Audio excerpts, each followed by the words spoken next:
ஞானானந்தமயம் தேவம் நிர்மலஸ்படிகாகிருதியும் ஆதாரம் சர்வ வித்யானாம் ஹயக்ரீவம் பாஸ்மகே. நமஸ்காரம். அஸ்ட்ரோ டிவி நேயர்களுக்கு அஸ்ட்ரோ கேஎஸ் ஐயங்காரின் பணிவான நமஸ்காரங்கள். வார பலன் 8/4/2024 14/4/2024 வரலும் உண்டான வாரத்திற்கு என்ன பலன்கள் மேஷம் முதல் மீனம் வரைன்னு பார்க்கலாம். அதற்கு முன்னாடி இந்த வாரத்தினுடைய கோல்சாரம் என்ன, இந்த வாரத்தில் வரும் விசேஷ நாட்கள் என்ன, அதற்கு பிறகு இந்த வாரத்தில் எந்தெந்த ராசிக்காரர்களுக்கு சந்திராசிரமம்னு பார்ப்போம். முதல்ல இந்த வாரத்தினுடைய கோல்சாரம் அப்படின்னு எடுக்கும்போது காலபுருஷ தத்துவத்தின் முதல் ராசியான மேஷ ராசியில் குரு பகவானும், 6ஆம் இடம்னு சொல்லக்கூடிய கன்னியில் கேதுவும், 11ஆம் இடம் அப்படின்னு சொல்லக்கூடிய கும்பத்தில் சனி மற்றும் செவ்வாய், மீனத்தில் சுக்கிரன், சூரியன், புதன் மற்றும் ராகு, 4 கிரகங்கள். இந்த வாரத்தில் ஆகக்கூடிய பெயர்ச்சிகள் அப்படின்னு பார்த்தாலேயானால் சூரிய பகவான் இந்த வாரம் 14ஆம் தேதி, அதாவது பங்குனி மாதத்திலிருந்து சித்திரை மாதம் பிறகுறது, அதாவது சித்திரை மாதம் அப்படின்னு சொல்கிறது, அதாவது சௌரமான மாதமாக சூரியன் ரேவதி நட்சத்திரத்திலிருந்து அசுவினி நட்சத்திரத்துக்கு போகிறார். இந்த வருஷம் சோபகிருத்து வருஷத்திலிருந்து குரோதி வருஷம் பிறக்கிறது. இது தமிழ் வருஷத்தின் 37ஆவது வருஷம். இந்த தமிழ் வருஷத்தினுடைய குரோதி வருஷத்தினுடைய பலன்கள் தனியாக போட்டிருக்கேன், அதையும் பாருங்கள். 8ஆம் தேதி அன்னைக்கு அமாவாசை. இந்த வாரத்தில் பார்த்தாலேயானால் சந்திர பகவான், அதிவேகமாக செல்லக்கூடிய சந்திர பகவான், பொதுவாகவே இந்த வார பயிற்சிகளை பற்றி வாரத்தினுடைய பலன்களை வச்சு சொல்லக்கூடியது. சந்திர பகவான் மீன ராசி உத்திரட்டாதி நட்சத்திரத்திலிருந்து திருவாதிரை நட்சத்திரம், அதாவது 14ஆம் தேதி அன்னைக்கு திருவாதிரை நட்சத்திரம் மிதுன ராசியில் வரார். இந்த வாரத்தில் இருக்கக்கூடிய கிரகச்சாரங்கள் இதுதான். இந்த வாரத்தில் வரக்கூடிய சிறப்பு நாட்கள் என்னன்றதை பார்ப்போம். சிறப்பு நாட்கள்னு சொல்லும்பொழுது 8ஆம் தேதி அன்றைக்கி அமாவாசை, 9ஆம் தேதி அன்னைக்கு யுகாதி பண்டிகை. யுகாதி பண்டிகையினுடைய சிறப்பு என்ன அப்படின்னா சந்திரமானம் அப்படின்ற ஒரு விஷயத்தை வச்சு கடைபிடிக்கக்கூடியது. அமாவாசைக்கு அடுத்த நாளை அவர்கள் மாதம் பிறக்கிறதாக கொண்டு சைத்திர மாதமாக இது ஆரம்பிச்சுடுறது. அவளுக்கு சித்திரை மாதம், அவளுக்கு சைத்திர மாதம் ஆரம்பிச்சுடுறது. இதில் ஒரு விசேஷம் என்ன அப்படின்னா, பொதுவாகவே இந்த மாதம் பிறக்கிறது சந்திரமானத்தில் பார்த்தேன்னா அமாவாசையில் ஒரே ஒரு நாழிகை கூட சூரிய உதயத்துக்கு அப்புறம் இருந்ததே ஆனால் பிரதமை அன்னைக்கு அதை எடுத்துக்காமல் அதுக்கு அடுத்த நாள் முழு பிரதமை இருக்கக்கூடியதோ, இல்லைன்னா பிரதமை அந்த நாள் பிறக்கும் பொழுதே பிரதமை திதியில் பிறந்தது நாள் மட்டும்தான் எடுத்துக்க முடியும். அதுதான் ஒரு சிறப்பு. அதனால் இந்த வருஷம் பார்த்தோன்னா 9/4/2024 அன்றைக்கி யுகாதி பண்டிகை. என்னுடைய தெலுங்கு, கன்னடா, மகாராஷ்டிரா மற்றும் துளு, கொங்கு இந்த மாதிரியான இடத்துலெல்லாம் புது வருஷத்தை பிறக்கிறது. அவர்கள் எல்லோருக்கும் என்னுடைய புத்தாண்டு நல்வாழ்த்துக்கள், ஆசீர்வாதங்கள். இந்த வாரம் பார்த்தாலேயானால் 12ஆம் தேதி அன்னைக்கு சதுர்த்தி, வளர்பிறை சதுர்த்தி, அதாவது சுக்லபக்ஷ சதுர்த்தி, 4ஆம் நாள், அதாவது அமாவாசையிலிருந்து வளர்பிறையில் 4ஆவது நாள். இந்த வளர்பிறை சதுர்த்தியில் என்ன அப்படின்னா வளர் சதுர்த்தின்னு பேர். அதாவது தேய்பிறையில் சங்கடஹர சதுர்த்தி, இது சங்கர்ஷண சதுர்த்தி அப்படின்னு சொல்லக்கூடியது. இந்த வளர்பிறை சதுர்த்தியில் என்ன அப்படின்னா விநாயக பெருமான்கிட்ட போய் நம்ம விழுந்து சேவிச்சுட்டு நம்மளுக்கு வேணும் என்பதை கேட்டோமேயானால் வரம் கொடுக்கக்கூடிய வர சதுர்த்தி அப்படின்னு சொல்லக்கூடியது. வளர்பிறையில் வரக்கூடியது வர சதுர்த்தி. 9 பிரதட்சணம் விநாயக பெருமானை பண்ணுறதும், 9 தரம் தோப்பு கரணம் போடுறதும், அருகம்புல், அதை தவிர ஒரு தேங்காய் உடைச்சிட்டு வர்றதன் மூலியமாக உங்களுடைய தடைகள் அனைத்தும் நீங்கி நீங்கள் கேட்ட வரங்கள் அனைத்தும் கிடைக்கக்கூடும். படிக்கக்கூடிய மாணவர்களுக்கு கண்டிப்பாக இந்த வர சதுர்த்தி அன்னைக்கு போய் சேவிச்சுட்டு வந்துட்டீங்க அப்படின்னா கண்டிப்பாக உங்களுடைய எக்ஸாமில் நல்ல ரிசல்ட் கிடைக்கக்கூடும். காம்படிட்டிவ் எக்ஸாமில் நல்லபடியாக பண்ணக்கூடிய வாய்ப்புகள் நிச்சயமாக உண்டு. இந்த வாரத்தில் பார்த்தீங்கன்னா 14ஆம் தேதி சூரிய பகவான் ரேவதி நட்சத்திரத்தில் அசுர நட்சத்திரத்துக்கு போகிறார். சித்திரை மாதம், தமிழ் மாதம் பிறக்கிறது சித்திரை மாதம். நம்ம சௌரமானம் அப்படின்றத வச்சு சூரிய பகவான் ஒரு ராசியிலிருந்து அடுத்த ராசிக்கு செல்லக்கூடியதை வச்சு சொல்கிறோம். இந்த சௌரமான மாதங்களை வச்சு தான் நம்ம பலன்களை சொல்லிட்டுருக்கோம். சூரிய பகவான் குருவோடு சேர்ந்து சஞ்சாரம் மேஷ ராசியில் போயிருக்கார். 14ஆம் தேதி தமிழ் வருஷப்பரப்பு அப்படின்றத சொல்கிறோம். குரோதி வருஷம்.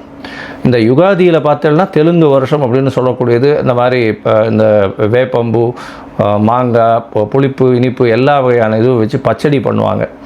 அது வந்து ரொம்ப விசேஷம். அதாவது யுகாதி பச்சடின்னே பேர் அதுக்கு, ரொம்ப விசேஷமானது. இந்த வாரம் இந்தந்த விசேஷ நாட்கள் வருது. இதற்கு பிறகு இந்த வாரத்தில் வரக்கூடிய சந்திராஷ்டம ராசிகள் என்னென்னு பார்த்தேடையானால் சிம்மம், கன்னி, துலாம், விருச்சிகம் இந்த 4 ராசிக்காரர்களுக்கு சந்திராஷ்டம். அதனால் உங்களுடைய ராசிக்கு 8ஆம் இடத்தில் சந்திர பகவான் மறையும் பொழுது மதி மயங்கக்கூடும். ஏன்னா சந்திர பகவான் மதிகாரகன், மயங்கக்கூடும். அதனால் தவறான முடிவுகள் எடுக்கக்கூடும். வெளியூர் வழிமான பிரயாணம் வேண்டாம்னு சொல்கிறோம். ஒருவேளை எடுக்க வேண்டி இருந்ததே ஆனால் சந்திர பகவானுக்கு உண்டான எளிய பரிகாரம் அப்படின்னு சொல்லக்கூடிய உங்களால் முடிஞ்ச ஒரு 1/2 டம்ளர் பால் கொண்டு போய் அருகில் இருக்கக்கூடிய சிவன் கோயிலில் கொடுத்துட்டு போகிறது மூலியமாக சந்திராஷ்டமத்தின் தாக்கம் குறையும். சரி, இந்த வாரம் மேஷம் முதல் மீனம் வரை எப்படி இருக்குதுன்னு பார்ப்போம். 8/4/2024 14/4/2024 வரலையும் உண்டான நாட்களில் என்னுடைய மொபைல் நம்பர் கீழே ஸ்க்ராலிங்கில் போயிட்டுருக்கு. உங்களுக்கு அஸ்ட்ராலஜிக்கல் கன்சல்ட் தேவைப்பட்டதுன்னா எனக்கு ஃபோன் பண்ணுங்க. உங்களுடைய date, time, place of birth, உங்களுடைய நேம் அண்டு பேரண்ட்ஸ் நேம் கொடுத்தீங்கன்னா உங்களுடைய சார்ட்டு போட்டு சந்தி இருக்கான்றதை முதல்ல பார்த்துட்டு, அதாவது நட்சத்திரம், ராசி, லக்னம், நட்சத்திர பாத சந்தி இதெல்லாம் இருக்கான்றதை பார்த்துட்டு அதுக்கப்புறம் உங்களுடைய தசாபுக்தி அந்தரம் சூக்ஷ்மம் எப்படி இருக்குன்றதை பார்த்துட்டு இன்றைய கோல்சார பிரகாரம் உங்களுடைய பிரச்சனைகள் என்னன்றதுக்கு எளிய பரிகாரம் என்ன சொல்ல முடியுமோ அது சொல்கிறேன். என்னுடைய கட்டணம் என்னன்றதையும் போடுறேன். சரி, இப்போ மேஷம் முதல் மீனம் வரை 8/4/2024 முதல் 14/4/2024 வரை உண்டான நாட்களுக்கு. தனுசு, மூலம், பூராடம், உத்திராடம் இந்த 3 நட்சத்திரம் 9 பாதங்களை கொண்ட ராசி. ராசியின் அதிபதி குரு பகவான் ராசிக்கு 5ஆம் இடத்துல இருக்கிறது விசேஷம். இந்த வாரத்தில் பார்த்தீங்கன்னா உங்களுடைய ராசியின் அதிபதி 5ஆம் இடத்துல இருக்கிறதன் மூலியமாக உங்களுடைய ராசியும் வலுப்பெற்று போகிறது. அதனால் உடல்நிலையில் சற்று ஏற்றம் இருக்கக்கூடிய காலகட்டம். உங்களுடைய ராசிக்கு 9ஆம் அதிபதினு சொல்லக்கூடிய ஒரு 4ஆம் இடத்துல இருக்கிறது ரொம்ப விசேஷம். 4ஆம் இடத்துல 5 கிரகங்கள் இந்த வாரம் ஆரம்பிக்கும் பொழுதே இருக்குது. அதாவது சூரியன், சந்திரன், புதன், சுக்கிரன் மற்றும் ராகு இந்த 5 கிரகங்கள் இருக்கிற. சுக்கிர பகவான் உங்களுடைய ராசிக்கு 6/11ஆம் அதிபதி உச்சம் பெற்று இருக்கிறது பெரிய விசேஷம். ரியல் எஸ்டேட் தொழிலில் இருக்கவாளுக்கு பெரிய ஏற்றம் கிடைக்கக்கூடிய காலகட்டம். ஆர்கிடெக்சர்ஸ் அந்த மாதிரியான தொழிலில் இருக்கவாளுக்கு பெரிய ஏற்றம் இருக்கும். தங்கம் விற்பனை செய்பவர்களுக்கு திடீர் பண ஏற்றம் வரக்கூடிய வாய்ப்புகள் நிச்சயமாக உண்டு. உங்களுடைய ராசிக்கு முயற்சிகள் அனைத்தும் வெற்றி பெறக்கூடிய காலகட்டமாக இந்த வாரம் அமைய போகிறது. இந்த வாரத்தில் பார்த்தீங்கன்னா 3ஆம் இடத்தில் இருக்கக்கூடிய சனி பகவானோடு சேர்ந்து செவ்வாய் பகவான் இருக்கிறதுனால இளைய சகோதரம் மூலியமாக சிறு சிறு பிரச்சனைகள் வந்தாலும் நல்லபடியாக முடியக்கூடிய வாய்ப்பு உண்டு. 5ஆம் அதிபதி 5/11 இருக்கிறதுனால குழந்தைகள் மூலியமாக சில பெருமைகள் வரக்கூடிய வாய்ப்புகள் நிச்சயமாக இருக்கும். வெளியூர் வெளிமாநிலம் செல்லக்கூடிய வாய்ப்புகள் நிச்சயமாக இருக்கும். புதிய வேலை வாய்ப்பு கிடைக்கக்கூடிய காலகட்டம். உங்களுடைய ராசிக்கு 9/10 அதிபதி 4ஆம் இடத்துல சேர்ந்திருக்கிறதுனால பொது காரியங்களில் ஈடுபட்டு அதன் மூலியமாக நல்ல ஒரு ஏற்றம் செய்யக்கூடிய காலகட்டமாக இருக்கும். தாயின் உடல்நிலையில் நல்ல ஒரு ஏற்றம் இருக்கும். தந்தையின் உடல்நலத்தில் நல்ல ஒரு ஏற்றம் இருக்கக்கூடிய காலகட்டமாக இந்த வாரம் அமையிறது. இந்த வாரத்தில் பார்த்தீங்கன்னா அதாவது 8/4/2024 14/4/2024 வரலும் உண்டான வாரத்தில் சந்திர பகவான் உங்களுடைய ராசிக்கு 4ஆம் இடத்துல இந்த வாரத்தை ஆரம்பிக்கிறார். அதாவது 8ஆம் தேதியிலிருந்து 9ஆம் தேதி கார்த்தால் ஒரு 8:30 மணி வரலும் இருக்கக்கூடிய சந்திர பகவான் அதற்கு 4ஆம் இடத்துல இருக்கக்கூடிய காலகட்டம். அமாவாசை யோகம் வருது. சுக்கிர பகவான் உச்சம் பெற்ற 4ஆம் இடத்துல இருக்கிறதும் ரொம்ப விசேஷம். வேலையில் புதுசாக ப்ரமோஷன் வரக்கூடிய வாய்ப்புகள் நிச்சயமாக உண்டு. இந்த வாரத்தில் பார்த்தலையானால் வேலை மூலியமாக வெளிநாடு, வெளியூர், வெளிமாநிலம் செல்லக்கூடிய வாய்ப்புகள் நிச்சயமாக இருக்குது. ஏன்னா உங்களுடைய ராசிக்கு பார்த்தலையானால் குரு பகவான் ராசியை பார்க்கறதுனால உடல் நலத்தில் நல்ல ஏற்றம். 12ஆம் அதிபதியும் 3ஆம் இடத்துல முயற்சி ஸ்தானத்தில் இருக்கிறது நல்ல ஒரு ஏற்றத்தை கொடுக்கும். உங்களுடைய ராசிக்கு 5ஆம் இடத்துல சந்திர பகவான் போகிறார். அதாவது 9ஆம் தேதி கார்த்தால் ஒரு 8:30 மணியிலிருந்து 11ஆம் தேதி கார்த்தால் ஒரு 11:30 மணி வரலும் இருக்கக்கூடிய காலகட்டம். இந்த காலகட்டத்தில் பார்த்தீங்கன்னா உங்களுடைய ராசிக்கு குரு சந்திர யோகம் அமைகிறது. அதன் மூலியமாக நல்ல ஒரு ஏற்றம் கிடைக்கக்கூடிய காலகட்டம். அதாவது உங்களுக்கு புதிய பதவி, புகழ், அந்தஸ்து, கௌரவம்லாம் வரக்கூடிய காலகட்டமாக இந்த வாரம் அமையிறது. குழந்தை பிராப்தி ஏற்படக்கூடிய பாக்கியம் உண்டு. அதாவது குழந்தை இல்லாமல் இருக்கக்கூடிய தம்பதியினருக்கு குழந்தை பிராப்தி ஏற்படக்கூடிய வாய்ப்புகள் இந்த வாரம் மிகவும் அதிகமாக இருக்குது.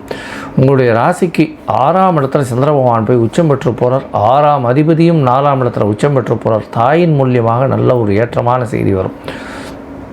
இந்த தனுசு ராசிக்காரர்கள், அதுவும் வந்து ப்ரொஃபஸர்ஸ், டீச்சர்ஸு, அட்வொகேட்ஸாக இருக்கிறவங்களுக்கு நல்ல ஒரு ஏற்றம். ஆடிட்டர்ஸு, அதை தவிர வந்து டீச்சிங் ப்ரொஃபஷனில் இருக்கவா, ஆப் விற்பனை பண்ணுறவா, அதாவது எஜுகேஷனல் ஆப் விற்பனை பண்ணுறவா, இவாளுக்கெல்லாம் நல்ல ஒரு ஏற்றம் கிடைக்கக்கூடிய காலகட்டமாக இந்த வாரம் அமைகிறது.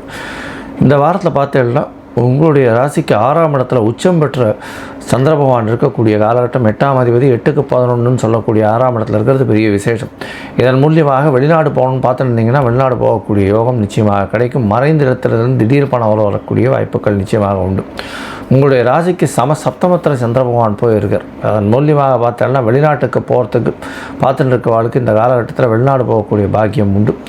அதாவது பார்ட்னர்ஷிப் பிஸ்னஸ் நல்ல ஒரு ஏற்றம் கிடைக்கக்கூடிய வாய்ப்புகள் நிச்சயமாக இருக்கும். இந்த வாரத்தில் பார்த்தீங்கன்னா உங்களுடைய உடல்நிலை நல்லபடியாக இருக்கும். தாய் தந்தை உடல்நிலை நல்லபடியாக இருக்கக்கூடும். படிக்கக்கூடிய மாணவர்களுக்கு நல்ல ஒரு ஏற்றம் கிடைக்கும். போட்டித் தேர்வு எழுதக்கூடிய மாணவர்களுக்கு நல்ல ஒரு வெற்றி வாய்ப்பு கிடைக்கக்கூடிய காலகட்டம் நிச்சயமாக இருக்கும்.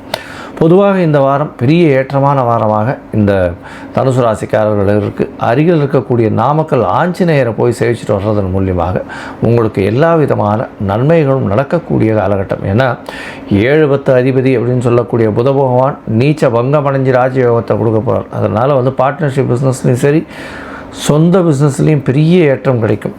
எதிர்பாலினத்தவர் மூலியமாக நல்ல ஒரு ஏற்றம் கிடைக்கக்கூடிய காலகட்டமாக இந்த வாரம் அமையிறது.